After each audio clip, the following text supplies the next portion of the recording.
മയ്യത്തിൻ്റെ പരിപാലന കർമ്മങ്ങളിൽ ഏർപ്പെടുന്നത് വലിയ കൂലിയുള്ള കാര്യമാണെന്നാണ് കഴിഞ്ഞ ആഴ്ച പറഞ്ഞത്.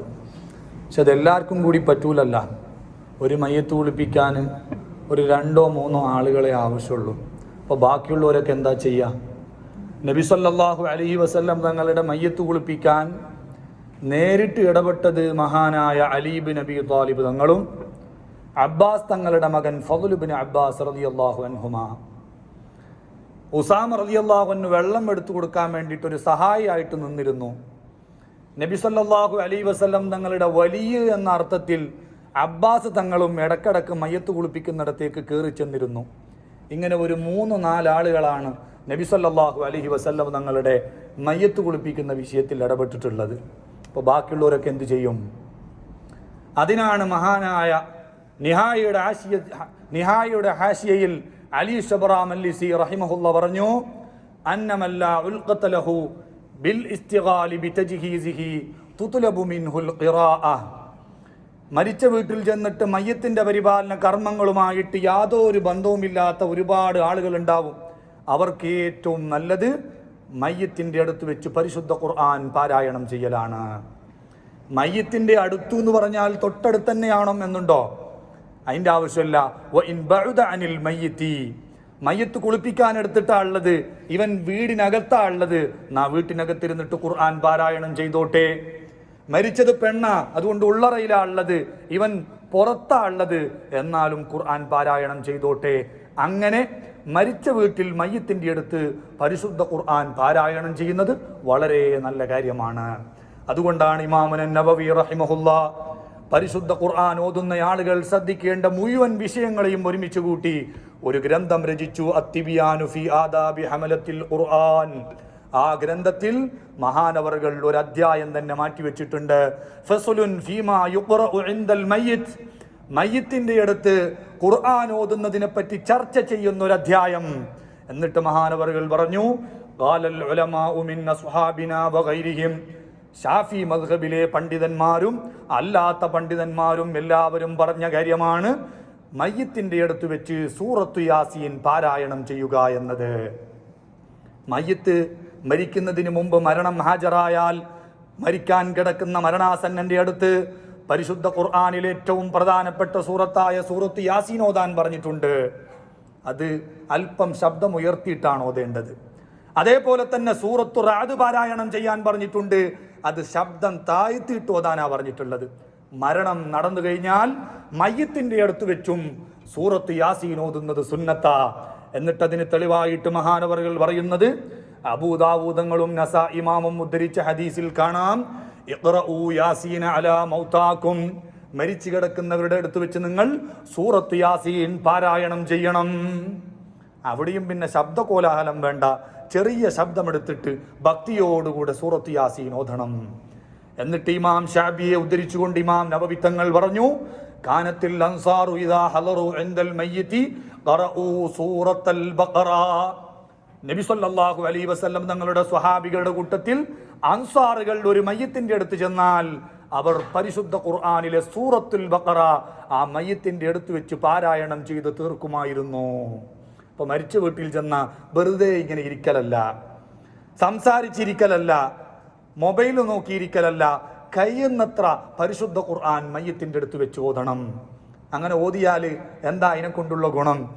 ഓതിയതിൻ്റെ കൂലി അള്ളാഹ് നമുക്കേ തരുള്ളൂ. പിന്നെ മയ്യത്തിന് എന്താ കിട്ടുക? ഫതുഉൽ മുഈൻ പറഞ്ഞു, ലിഅന്നൽ മയ്യിത തനാലുഹു ബറകത്തുൽ ഖുർആൻ. മയ്യത്തിൻ്റെ അടുത്ത് വെച്ച് ഖുർആൻ ഓതുമ്പോൾ ഖുർആനിൻ്റെ ബറക്കത്ത് മരിച്ചു കിടക്കുന്ന മയ്യത്തിന് കിട്ടും.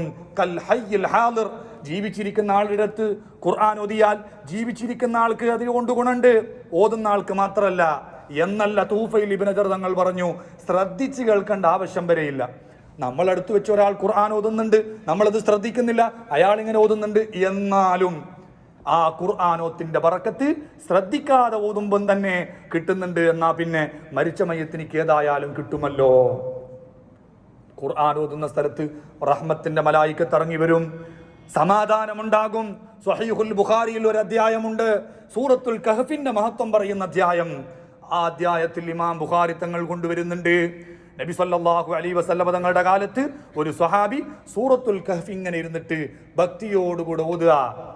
നോക്കുമ്പോ ഫതഗശതുഹു സഹാബ, ആകാശത്തിൽ നിന്നൊരു തണൽ പോലെ, ഒരു മേഘം പോലെ ആ സ്വഹാബിയെ ഒരു മേഘം അങ്ങ് പൊതിഞ്ഞു, കവർ ചെയ്തു. അതിങ്ങനെ അടുത്തടുത്ത് വരാൻ വേണ്ടി തുടങ്ങി. അദ്ദേഹത്തിന്റെ അടുത്ത് 2 കയറുകൊണ്ട് നീട്ടിക്കെട്ടിയിരുന്ന ഒരു കുതിരയുണ്ടായിരുന്നു. ഈ മേഘം ഇങ്ങനെ താഴത്തോട്ട് ഇറങ്ങി വരുന്നത് കണ്ട് ആ കുതിര അസ്വസ്ഥത പ്രകടിപ്പിക്കാൻ തുടങ്ങി, കൈകാലുകൾ ഇളക്കാൻ തുടങ്ങി.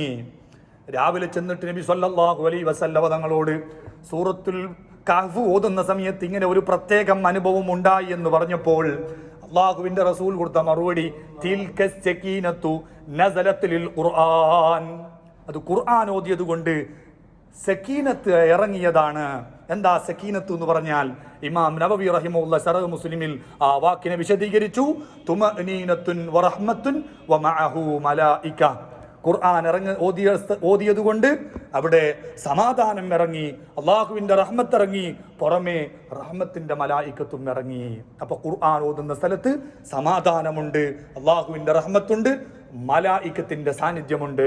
അപ്പൊ അതെല്ലാം മരിച്ചു കിടക്കുന്ന മയ്യത്തിന് വലിയ ഗുണം ചെയ്യുന്ന കാര്യങ്ങളാണ്. അപ്പൊ അതുകൊണ്ടാണ് പഴയ കാലത്ത് തന്നെ മരിച്ച വീട്ടിൽ ഖുർആൻ വീട്ടുകാർ ഓതും, പള്ളിയിലെ ഉസ്താദന്മാർ വന്നിട്ട് ഓതും, മുതാലിമീങ്ങളെ കൊണ്ടുപോയിട്ട് മരിച്ച വീട്ടിൽ മയ്യത്തെടുക്കുന്നത് വരെ ഖുർആൻ ഓതും. അത് വളരെ നല്ല കാര്യമാണ്. ഇനി ഖുർആൻ ഓതി കഴിഞ്ഞാലോ ഒരല്പനേരം മയ്യത്തിന് വേണ്ടി ദുആ ചെയ്യണം. മയ്യത്തിന് വേണ്ടിയുള്ള ദുആ ഖുർആൻ ഓതി കഴിഞ്ഞ് ദുആരക്കുമ്പോൾ ഫത്ഹുൽ മഈൻ പറഞ്ഞു അർജാലിൽ ഇജാബ. ഖുർആൻ ഓത്തിന് ശേഷം ദുആ ചെയ്യുമ്പോൾ അത് ദുആക്ക് കൂടുതൽ ഉത്തരം കിട്ടാൻ സാധ്യതയുള്ളതാ. അതുകൊണ്ട് എല്ലാ കാര്യങ്ങളും ഉൾപ്പെടുത്തിയിട്ട് ദ്വാരക്കണം. വെറും മയ്യത്തിന് വേണ്ടി ദ്വാരക്കുമ്പോൾ മയ്യത്തിന് മാത്രമല്ല ഉൾപ്പെടുത്തേണ്ടത്, ജീവിച്ചിരിക്കുന്നവരെയും ദുനിയാവിന്റെ കാര്യവും ആഖിറത്തിന്റെ കാര്യവും എല്ലാം ഉൾപ്പെടുത്തിയിട്ട് ദ്വാരക്കണം. നബി സല്ലല്ലാഹു അലൈഹി വസല്ലം തങ്ങള് അബൂ സലമ റളിയല്ലാഹു അൻഹു വഫാത്തായി കിടക്കുമ്പോൾ അവിടേക്ക് കയറി ചെന്ന സംഭവം ഇമാം മുസ്ലിം തങ്ങൾ ഉദ്ധരിക്കുന്നുണ്ട്. കയറി ചെല്ലുമ്പോൾ അബൂ സലമ റളിയല്ലാഹു അൻഹുവിന്റെ കണ്ണ് തുറന്നു കിടക്കുകയാ. നബി സല്ലല്ലാഹു അലൈഹി വസല്ലം തങ്ങൾ കണ്ണടച്ചു കൊടുത്തു. എന്നിട്ട് പറഞ്ഞു ഇന്ന റൂഹ ഇദാ ഖുബില തബിഅഹുൽ ബസർ. ഒരു മനുഷ്യൻ മരിച്ചാൽ റൂഹ് അങ്ങ് പോകുമ്പോൾ കണ്ണും അതിന്റെ പിന്നാലെ അങ്ങ് പോകും. അപ്പൊ കാണാൻ കാഴ്ച വളരെ മോശമായിരിക്കും. അതുകൊണ്ട് മരിച്ച ഉടനെ കണ്ണ് പൂട്ടിക്കൊടുക്കണം. ഇത് കഴിഞ്ഞപ്പോ വീട്ടിന്റെ അകത്തിൽ നിന്ന് വലിയ ഒച്ചപ്പാടും ശബ്ദവും ആർത്തുവിളിയും അട്ടഹാസവും എന്തൊക്കെയോ വീട്ടുകാർ വിളിച്ചു പറയുന്നത് നബി തങ്ങൾ കേട്ടു. അന്നേരം നബി സല്ലല്ലാഹു അലൈഹി വസല്ലം തങ്ങൾ പറഞ്ഞു ലാ തദ്ഉ അലാ അൻഫുസികും ഇല്ലാ ബിഖൈർ. നല്ലത് മാത്രമേ മരിച്ച വീട്ടിൽ നിങ്ങൾ പറയാവൂ, കേടായതൊന്നും നിങ്ങൾ പ്രാർത്ഥിക്കണ്ട. കാരണം ഫഇന്നൽ മലായികത യുഅമ്മിനൂന അലാ മാ തഖൂലൂൻ. നിങ്ങൾ പറയുന്ന ഓരോന്നിനും ആമീൻ പറയാൻ ഇവിടെ മലക്കുകളുടെ സാന്നിധ്യമുണ്ട്. എന്നിട്ട് നബി സല്ലല്ലാഹു അലൈഹി വസല്ലം തങ്ങൾ അബൂ സലമ തങ്ങൾക്ക് വേണ്ടി ദുആർന്നു കൊടുത്തു. അല്ലാഹുമ്മ ഗ്ഫിർ ലി അബീ സലമ. അബൂ സലമക്ക് നീ പാപങ്ങളെല്ലാം പുറത്തു കൊടുക്കണം. വർഫഅ ദറജതഹു ഫിൽ മഹ്ദിയീൻ. നേരത്തെ ഹിജറ പോകുന്ന ഹിദായത്ത് കിട്ടിയ ആളുകളെ കൂട്ടത്തിൽ പെട്ടയാളാണ് അബൂ സലമ റളിയല്ലാഹു അൻഹു. അദ്ദേഹത്തിന്റെ പദവി നീ ഉയർത്തണം. വഖ്ലുഫുഹു ഫീ അഖിബിഹി ഫിൽ ഗാബിരീൻ. ജീവിച്ചിരിക്കുന്ന അദ്ദേഹത്തിന്റെ കുടുംബാംഗങ്ങൾക്ക് നീ പകരമാകണം റബ്ബേ. വഗ്ഫിർ ലനാ വലഹു യാ റബ്ബൽ ആലമീൻ. ഞങ്ങൾക്കും അബൂ സലമക്കും നീ പുറത്തു തരണം റബ്ബേ. വഫ്സഖ് ലഹു ഫീ ഖബ്രിഹി. അബൂ സലമയുടെ ഖബർ നീ വിശാലമാക്കണം. വനവ്വിർ ലഹു ഫീഹി. ഖബറിൽ നീ പ്രകാശം ഇട്ടു കൊടുക്കണം. ഇങ്ങനെ കുറേ കാര്യങ്ങൾ ഉൾപ്പെടുത്തിയിട്ട് അള്ളാഹുവിന്റെ റസൂൽ സല്ലല്ലാഹു അലൈഹി വസല്ലം തങ്ങൾ അബൂ സലമക്ക് വേണ്ടി ദുആ ചെയ്തത് ഇമാം മുസ്ലിം തങ്ങൾ ഉദ്ധരിച്ചപ്പോ ഇമാം നവവി തങ്ങൾ ശറഹ് മുസ്ലിമിൽ പറയാ, നബി തങ്ങൾ മരിച്ച വീട്ടിൽ ചെന്നിട്ട് മയ്യത്തിന് ഗുണം കിട്ടാൻ വേണ്ടി മാത്രമല്ല ദ്വാരന്നിട്ടുള്ളത്, മറിച്ച് ആ മരിച്ച മനുഷ്യനിക്ക് പകരം നീ ആകണം എന്ന് പറഞ്ഞതിന്റെ അർത്ഥം മരിച്ചതിന് ശേഷം ആ വീട്ടുകാർക്ക് ചെലവിനോ സാമ്പത്തികമായിട്ടോ ഒരു കഷ്ടപ്പാടോ ബുദ്ധിമുട്ടോ ഉണ്ടാവാൻ പാടില്ല, പകരം നീ കൊടുക്കണം എന്നാണ് അതിന്റെ അർത്ഥം. അപ്പൊ അവരുടെ ദുനിയാവിന്റെ കാര്യത്തിനാ അള്ളാഹുവിന്റെ റസൂൽ ദുആ ചെയ്തിട്ടുള്ളത്. അപ്പൊ എന്ത് മനസ്സിലായി? നബി ഇമാം പറയാ ഇസ്തിഹ്ബാബു ദുആഇ ലിൽ മയ്യിതി വലി ദുരിയതിഹി വലി അഖദിഹി വലി അഹ്ലിഹി ബി ഉമൂരിൽ ആഖിറതി വദ്ദുനിയാ. മരിച്ച വീട്ടിൽ ചെന്നാൽ മയ്യത്തിന് ദ്വാരക്കണം, കുടുംബാംഗങ്ങൾക്ക് ദ്വാരക്കണം, ഭാര്യ മക്കൾക്ക് വേണ്ടി ദ്വാരക്കണം. അത് തന്നെ ദുആയിൽ ദുനിയാവിന്റെ കാര്യവും ആഖിറത്തിന്റെ കാര്യവും എല്ലാം ഉൾപ്പെടുത്തിയിട്ട് ദ്വാരക്കണം. അറബിയിൽ ദ്വാരനാ നല്ലത്. മലയാളത്തിൽ അറിയുന്നവർക്ക് മലയാളത്തിൽ ദ്വാരക്കാം.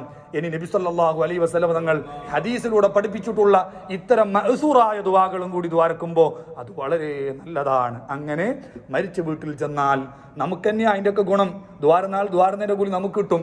ദ്വാക്ക് ഉത്തരം കിട്ടിയാൽ മയ്യത്തിലേക്ക് ഗുണം കിട്ടും. അതൊക്കെ ഫതുഹുൽ മഈൻ തന്നെ പറഞ്ഞതാണ്. അപ്പോൾ മരിച്ച വീട്ടുകാർക്കും മയ്യത്തിനും നമുക്കൊക്കെ ഗുണമുള്ള ഇത്തരം നല്ല കാര്യങ്ങളാണ് മരിച്ച വീട്ടിൽ ചെന്നിട്ട് ചെയ്യേണ്ടത്. അല്ലാഹു സുബ്ഹാനഹു വ തആല നമുക്കൊക്കെ തൗഫീഖ് നൽകുമാറാകട്ടെ. അല്ലാഹുമ്മ സ്വല്ലി അലൻ നബിയിൽ മുസ്തഫ.